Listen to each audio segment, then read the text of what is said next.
different. Right here. Just make sure it's a little bit more soil on top and we'll put some water. We're in the kids zone.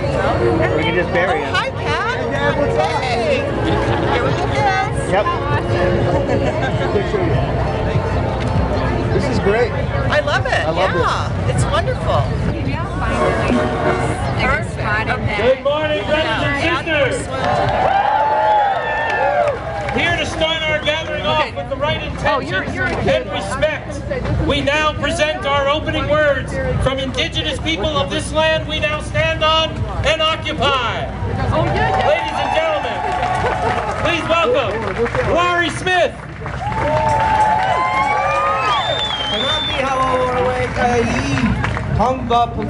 Larry Smith. I'm Lumbee from the Lumbee Nation in North Carolina.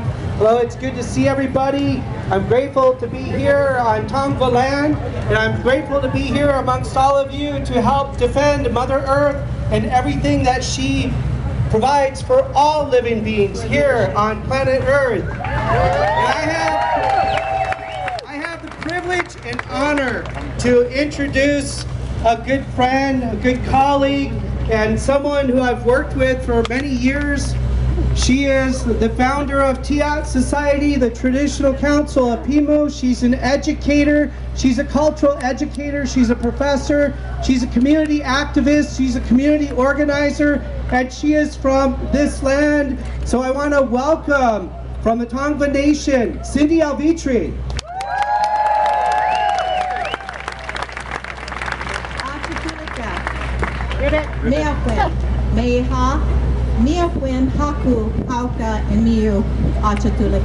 Good morning, everybody, all you human beings. I hope you're here to become human beings in training again, so y'all remember where you're supposed to be in this hierarchy of the Hunuk Vitham, the pre-human people. This morning I have a couple of things that I want to say, but before I start, I need to acknowledge our younger generation. This is Mitzla Aguilera. An activist, an artist, and a genuine human being. I want to acknowledge right now all the young people that are here, because what I have to give to you right now and say this morning is very important, that you hear the words and that you take it in, but that we all during the day look at each other and acknowledge each other as human beings. And remember one thing, that I don't own the land and you don't own the land owns us. Mother Earth owns us. Grandmother Moon owns us. The water owns us. The air owns us. And when you get out of the whole human centricity that think this whole event today is about you as human being, it's not. It's about our abuse and what I will call nature deficit disorder. So this is Mitzla. I wanted to say a few words. It's a beautiful thing to see all your faces here, to see all you standing with me, standing beside me. I'm here today as a member of the Tongva Nation, but I'm also here as a daughter of Mexico. My family comes from Zacatecas and Guanajuato. But see, the thing is, I'm not considered north or south of the border. I don't consider myself based on a border. Either way you look at it, my DNA has existed on this land since before that wall was built, since before our nation's capital was built, since before the Mayflower came to this land, since before the Pinto and the other two that I can't remember. But it's an honor here to stand with all of you, to stand with all my brothers and sisters, to fight for our earth, to fight for our water. When we were created in our creation story, in our Tongva creation story, the human beings were created last. And it wasn't because we were the last, because we were greater than all those created before us. And it wasn't because we were inferior to all those created before us, to all the animals, to all the plants, to all the nature. But it was because we were given the duty to protect what sometimes cannot protect itself. Realizing that this administration's attacking frontline communities, this has been a reality for all of us all along. and to have you guys here with us is making sure that you guys are letting us, the front line, lead this movement and create change in our communities, and making sure that frontline communities aren't being attacked by the Trump administration and big oil. They do not belong in our hood. Our futures are being trashed. Our children are given a sick and tired environment, and we have to say no. This is the day that we say no. Every single day from this, we make sure that we are resisting what is going on in our communities. If they're not protecting our health, our climate. This is why we're here, because climate change isn't something that's up in the North Pole. This is something we're feeling right here, right now, right? And whether it's the greedy intentions of big oil, or whether it's the greedy intentions of the Soto oil here in Wilmington, California, we are going to continue to resist, because the largest oil refinery in the West Coast has no room in Wilmington, and we are not going to let it happen, right? There are over 100 different organizations that have taken a part in getting people out here for the People's Climate March. So thank you all for being here, and thank you all for taking a stance for environmental justice, because none of this could happen if we weren't all standing here together. So, thank you guys for allowing me to be your MC, but also coming down to my hood with our community. And we also want to make sure that we're letting our front line be represented. So if you guys see any folks from in the back with CBE, East Yards, Carson Community, let's make sure we get you guys up to the front, right? Let's make sure we open that space for our community, right? Awesome. So before we go on, we're going to make sure that we include a couple other speakers that Joe is going to introduce. So join me now in introducing, again, my pleasure, our co-host, my co-host actually, the founder of the organization South Bay LA 350, my friend Joy Galliani.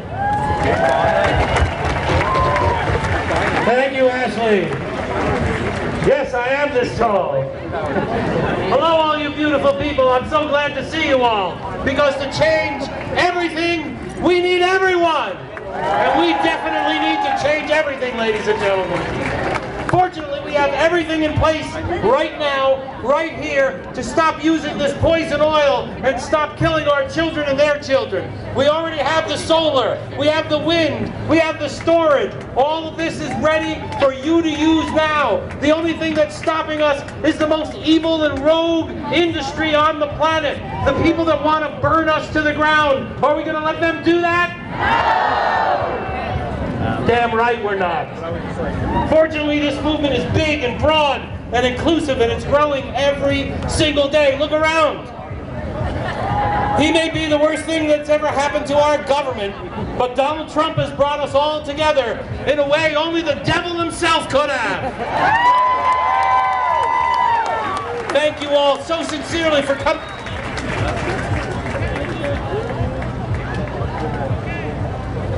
You're welcome!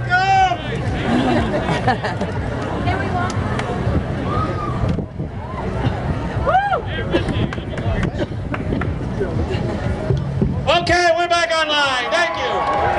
I blame the Trump administration for this problem. So I wanted to say again, thank you for coming to Wilmington. This is Ground Zero. And this is what happens when the oil industry and the politicians that they bought and paid for put profits over people. And what that really buys you is the higher of what the Soto has planned for our neighborhood. The most dangerous, explosive, and toxic oil being extracted anywhere on the planet is headed this way. And if we don't do something about it, it's going to be affecting our families and the waterways of indigenous peoples throughout this nation.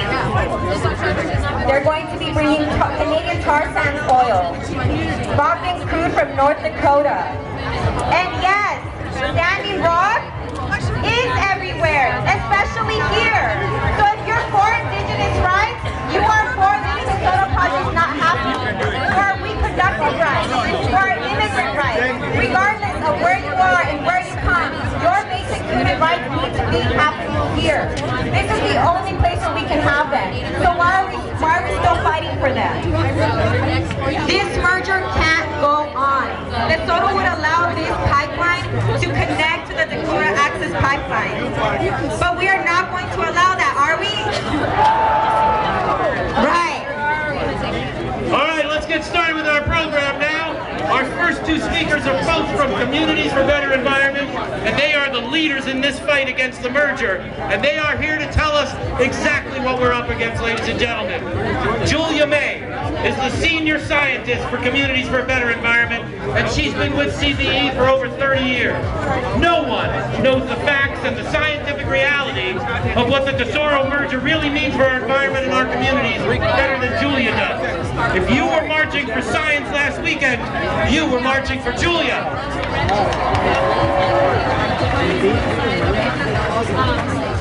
Awesome! And we also have my friend and colleague. She's been working for Communities for a Better Environment for 20 years and resisting the impacts of big oil and big money have in our community. You may have heard of Alicia and seen her on the Steve Lopez article that just went out last month. And she has been on the ground working grassroots with Communities for a Better Environment, making sure people in Wilmington know about the 5 refineries that were here, and also making sure people are connected to not only the issues that are going on, but the families, the children, the mothers that are impacted every day. Alicia speaks with them, organizes, mobilizes. So let's give it up for Alicia Mirera.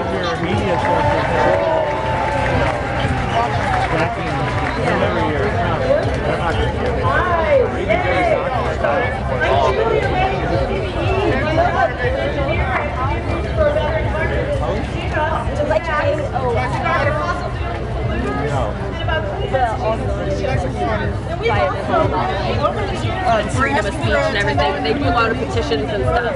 And like for the majority of the people who like use that website, even we're Bernie supporters, and they still support the like the site itself. There's a lot of people like that, you know. And I understand people that voted for Hillary, they're afraid. I look at it as like people that voted for Hillary are afraid of losing their own.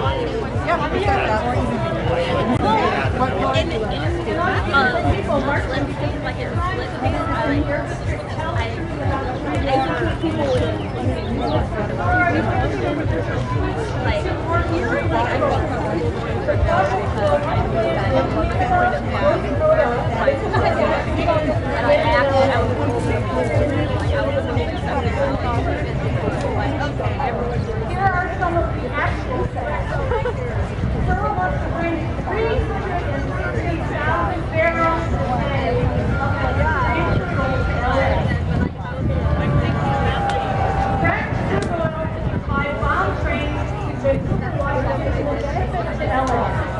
Bakken crude oil is high benzene and it's so volatile that the U.S. Department of Transportation issues a penalty that is likely that it can bring more explosives and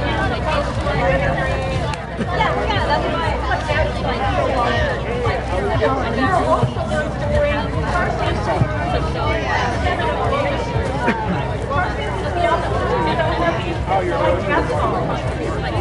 it has to be streamlined, devastating, right now, LA does not have much car stands or Wacken crude here. So the new Tesoro project would break open LA infrastructure. So it's really also has already had a big pipeline built in North Dakota on farmland, and that's connected to You lose the paper, you'll have to. Does this sound like Tesoro expects in North Dakota and Canada? Does LA want oil from the Dakota Access Pipeline? Scientists also found the U.S. fracking boom, including North Dakota, will likely cause a worldwide spike in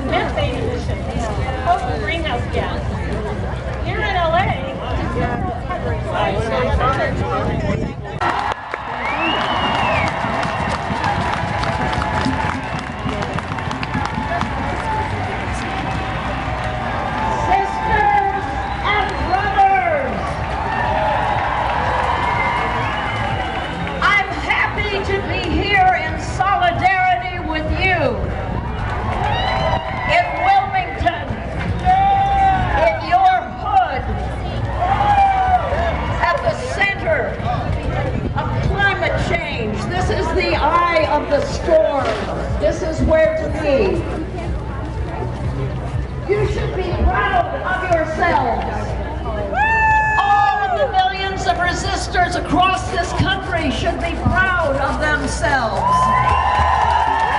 Because we have not been silenced. The administration thought we'd be scared off, or numb, or complacent. And they thought we wouldn't put up a fight, but they were wrong. We have risen up and become the resistance. Each good thing that has happened since the election happened because millions of Americans have marched and filled the town halls of the politicians and filled the elected officials' offices with calls and texts. These communities near Tesoro Refinery are what the extractors call sacrifice zones. Cancer-causing benzene and other toxins in the air and water threaten people and their lives. I know you know this. I'm saying it out loud though because there's press here. And I want to be sure that people that see the media of this event understand what you are facing here. As you know, they're planning to expand the Tesoro Refinery. What do they care? Right? What do they care? You're just working people. You're just people of color. You're just poor people, expendable. This is about environmental justice and racism. Woo! And it's not happening because we need the oil. We do not need it. The planet cannot afford it. The people in Wilmington and surrounding communities cannot live with the risks and damage it brings. Not just here, but all down the coast, from Vancouver to LA Harbor. This is not happening because of need, it is happening because of greed. Greed on the part of the petrol oligarchy, who want even more, even in the face of scientific proof that it will lead to disaster. Instead, we must make a managed and compassionate transition to a low-carbon economy that protects oil, gas, and coal workers and their families and communities. We must fight to end the huge subsidies the government gives to the fossil fuel industry.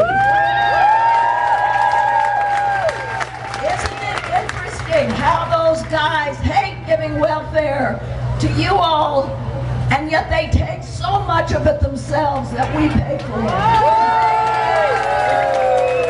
And we must use that money instead to invest in renewable energy, housing, transportation, healthcare, social assistance, education, the very low carbon sectors that knit our society together rather than environmental catastrophe. And listen to this, these industries, the renewable low carbon industries, create dozens or hundreds more jobs than the extractive industry. Other countries are moving to a carbon neutral economy, but many of our politicians don't want us to know this. They and Fox News tell us that clean energy isn't ready. They lie. And we have to know the real facts and share them. If we stand up to them and fight as if our lives depend on it, which they do, we may be able to avoid the worst of the climate catastrophe.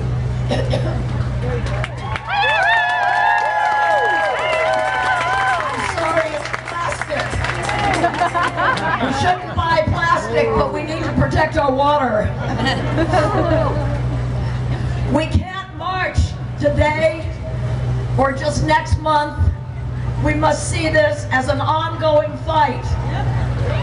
This is a revolution. Because we understand that for the first time in human history, we face an existential threat to our planet and to our democracy. If they win, we move closer to the tipping point and there'll be no going back. This has never happened before. Let it never be said that we sat by while a group of mostly white male billionaires tried to deny the American people a viable future. Sí se puede.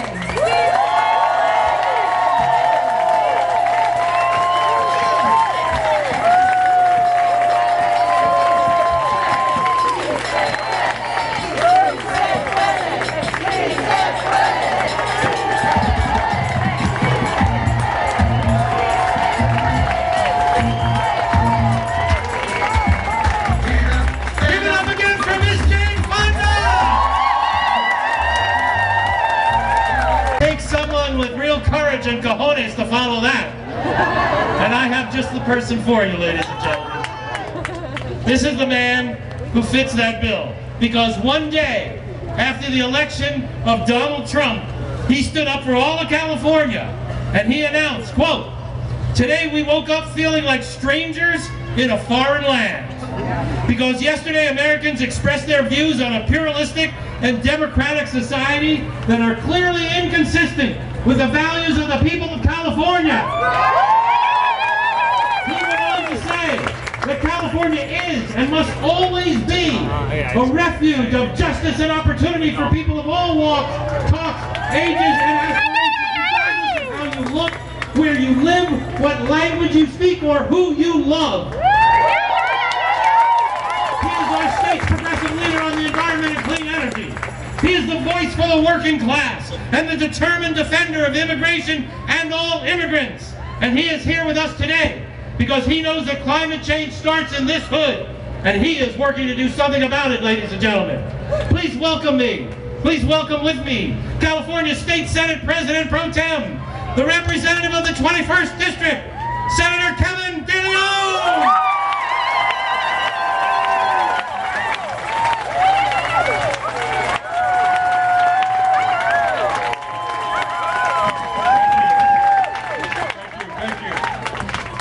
Thank you so very much. Joe, thank you very much for that very warm introduction of my person to each and every one of you. I'm incredibly honored and humbled to be before all of you. Know one thing, this is California. And in California, we believe in science and we believe in climate action. We don't ban it, we don't wall it off, and we don't deport it. We believe that every single child, irrespective of who they are and where they come from, the language that they speak, the hue of their skin, and yes, their legal status, deserves to breathe clean air into her lungs and drink clean water. We don't believe in alternative facts and pseudo-junk science. Not in California. This is the 6th largest economy in the world.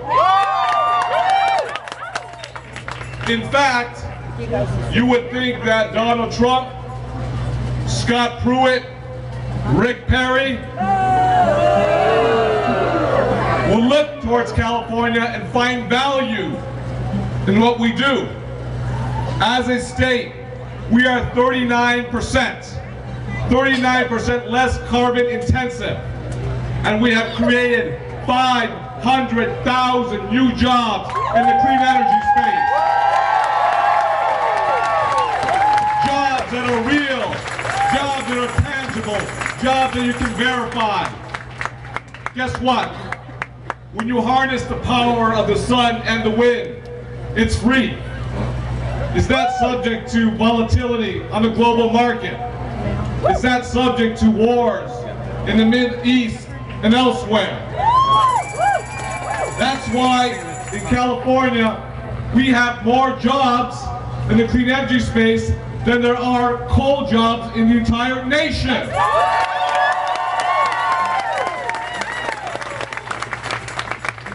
So Mr. Trump, Scott Pruitt, Paul Ryan, Mitch McConnell, if you're serious about growing an economy, if you're serious about putting people to work, if you're serious about expanding the middle class, allowing working people to be part of the middle class, you don't have to look farther. Look to California. This is the leader.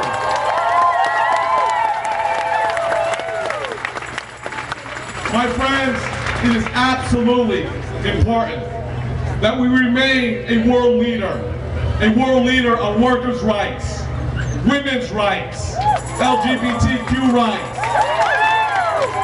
economic and social justice, civil rights and voting rights, environmental protections and climate action, access to public education and healthcare to all individuals. We are as a state, a beautiful tapestry, an amazing mosaic of so many individuals from every color, from every creed, and every corner of the world. This is what makes California the greatest state and the greatest nation in the world.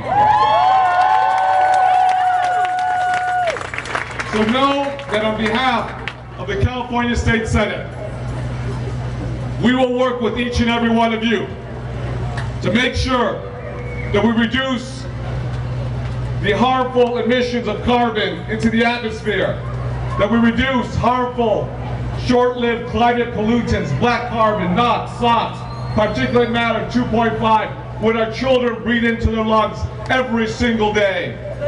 In all of the freeways, they act like a serpent that chokes the air, the oxygen out of a young girl's lungs. We can do better. And we will do better.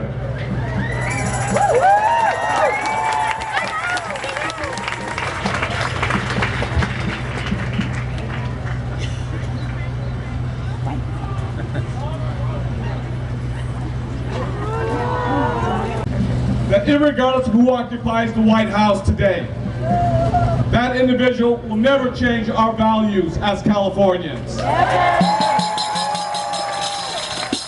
On November 8th, around midnight, I never felt prouder, I never felt prouder to be a Californian.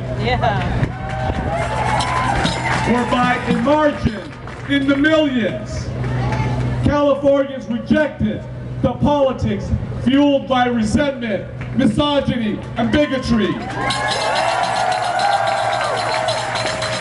That's not who we are as a state, the greatest state in the nation. And I'll say this, California may not have been part in the beginning of the history when this nation was conceived. But without a doubt, today, we are now clearly the keeper of its future. With that, God bless each and every one of you. Thank you. Thank you.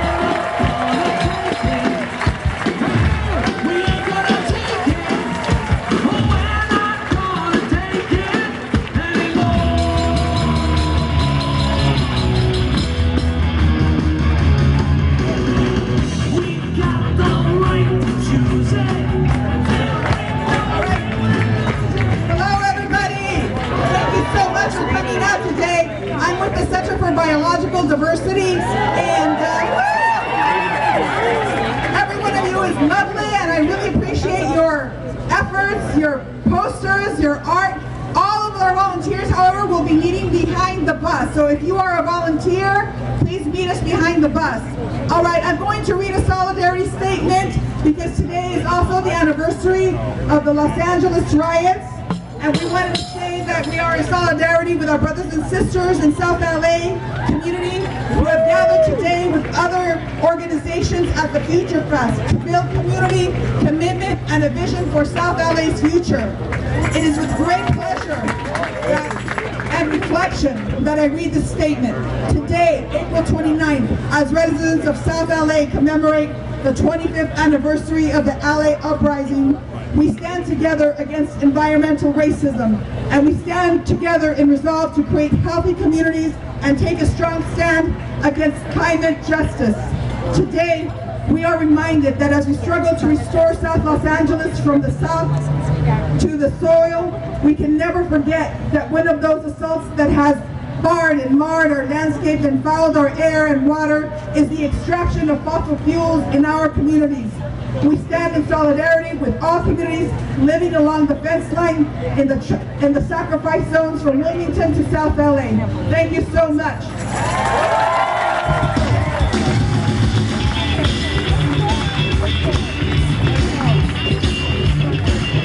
Thank you, Martha Segar.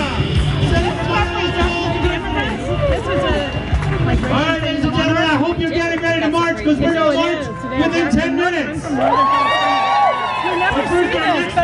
It is. That's one of the symbols they use. It's going to Yes. Thank you.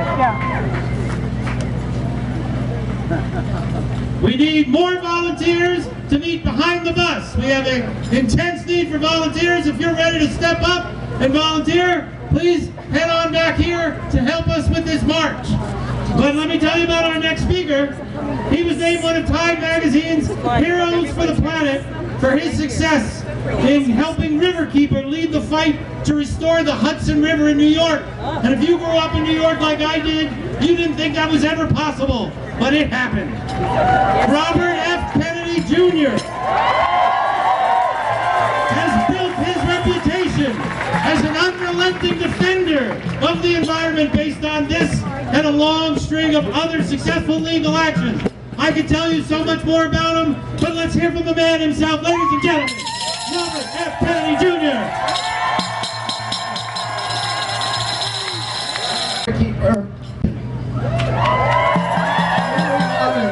Henry Lovins, the great environmental economist, showed me two photographs recently that were taken 10 years apart, both of them from the same vantage point in New York City looking uptown on Fifth Avenue. One of them was taken in 1903, and it showed 100 horse and buggies and a single automobile. 10 years later, in 1913, another photograph taken from the same place, looking uptown, showed 100 automobiles and one horse and buggy. Why did that happen? Because Henry Ford discovered a way of dropping the price of Model T automobiles by 67% in 13 years. Well, guess what? We've dropped the price of solar energy 80% in 5 years. It now costs $1 billion a gigawatt to build a solar plant. It costs $3 to $5 billion a gigawatt to build a coal plant. $5 billion to build a gas or oil plant. $15 billion a gigawatt to build a new plant. We could make energy burning prime rib if we wanted, but that's not what the market's going to tell us to do. The market is going to tell us to take the cheapest way, which is solar and wind. Yes. And the markets already know that. And that's why the top 50 coal companies in this country are now in bankruptcy. The top three coal companies, Arch, Peabody, and Consol, have lost 80% of their value in the past 2 years. The economic rationale for coal and oil is gone. So the only way they can hold on to their domination of the marketplace is two ways. Building infrastructure like the XL pipeline, the Dakota pipeline, and the Tesoro expansion to anchor us in, because when they build those things, it's not the oil companies that pay for them. It's Goldman Sachs, it's Wells Fargo, it's Citibank, and it's the pension funds. So that again, everybody else involved in their crime against humanity. And always the other thing that they do is they hijack our government. So today, we have the head of Exxon Oil running the State Department.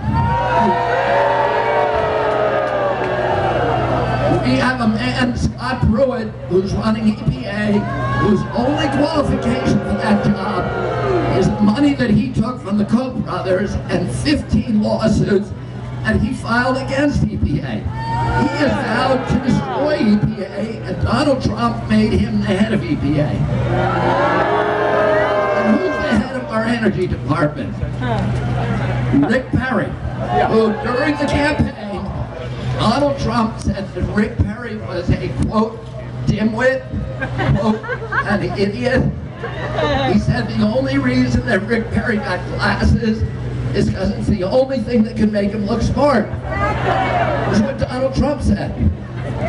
Rick Perry himself said that he didn't know what the Energy Department does. But whatever it does, he wants to destroy it. So, and Myron Ebel, who spent the first part of his career defending big tobacco, has now been put in charge of saving oil and coal from catastrophe. Now, why would Donald Trump put these people in charge? Well, Scott Bannon was asked that question in front of CPAC, and he said he acknowledged that these people were idiots. He said the reason we put them in charge is it's part of our plan to deconstruct the administrative state. In other words, to destroy government. What happens when you destroy government? It elevates the power of corporations. And that ultimately is what they're trying to do. And I'm going to say one more thing to you. Since the beginning of American history, our most visionary political leaders, Republicans and Democrats, have said that the great threat to American democracy is not big government, but its excessive corporate power. Yep.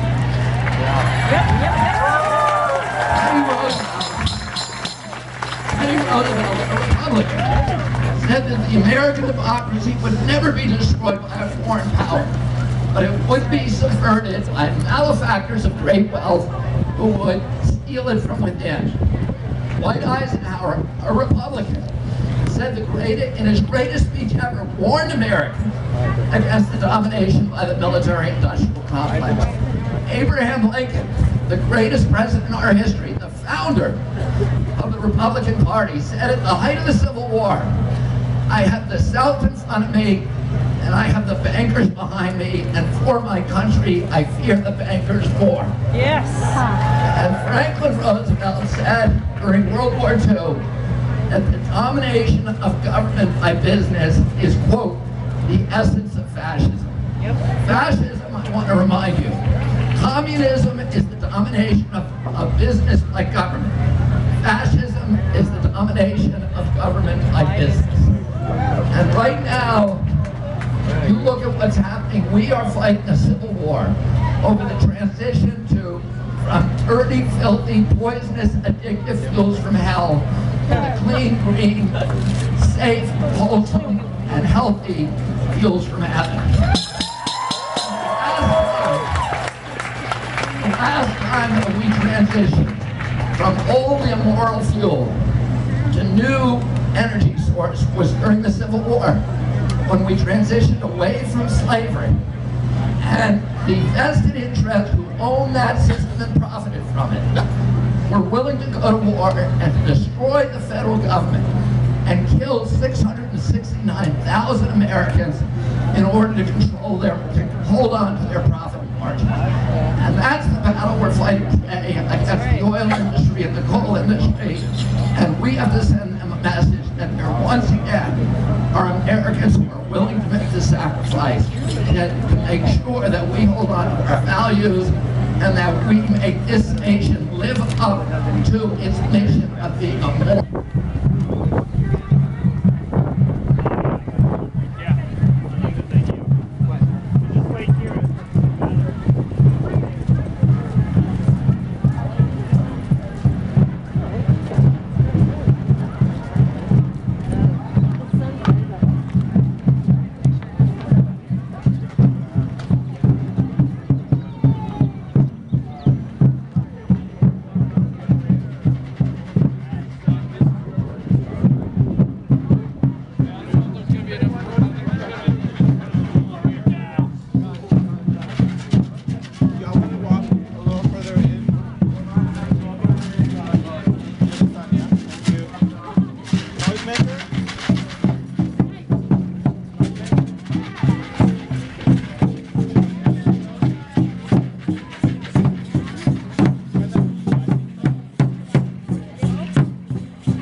watching the argument last night.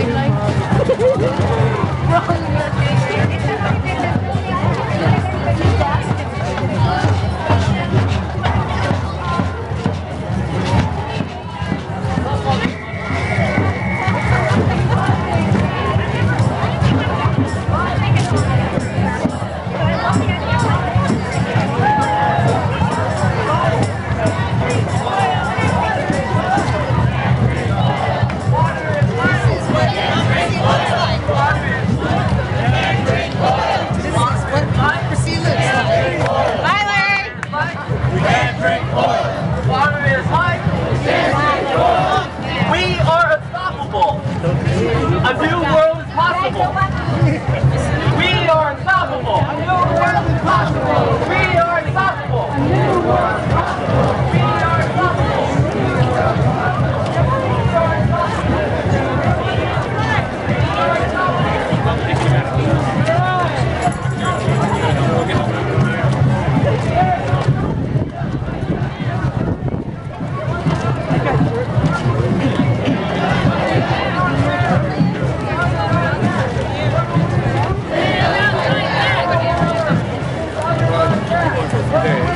Stand up, fight back!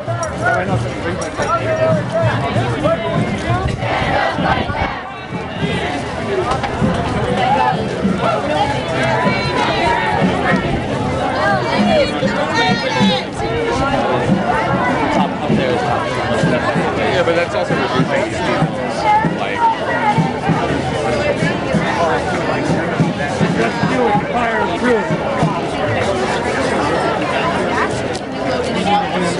Central Valley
it's a peacock. Look in the trees. They're up there.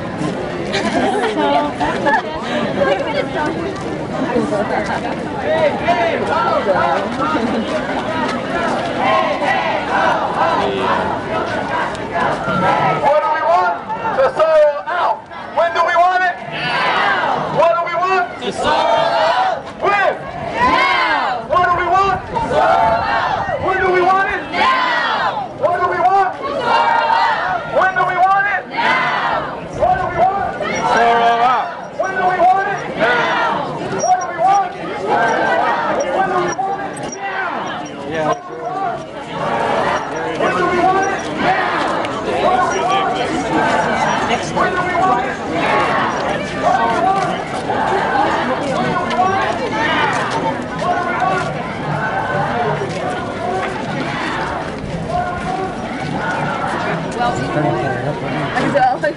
I can't get your whole sign.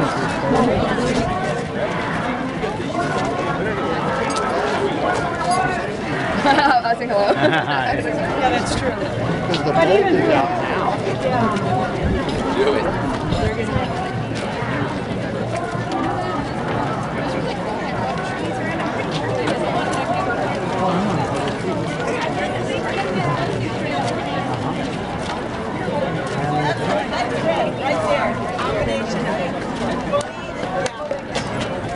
All right.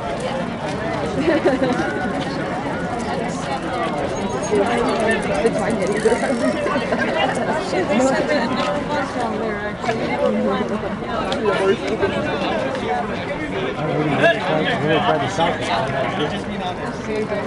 Hey, you get extra credit?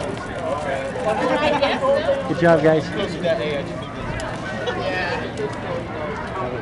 I'm uncomfortable with Ramon. He's all hit me bad on the bike. So I have to do this today. Just run your Ramon. You got bike squat. No,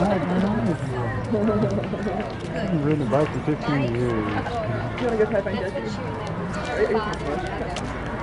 Looks like they're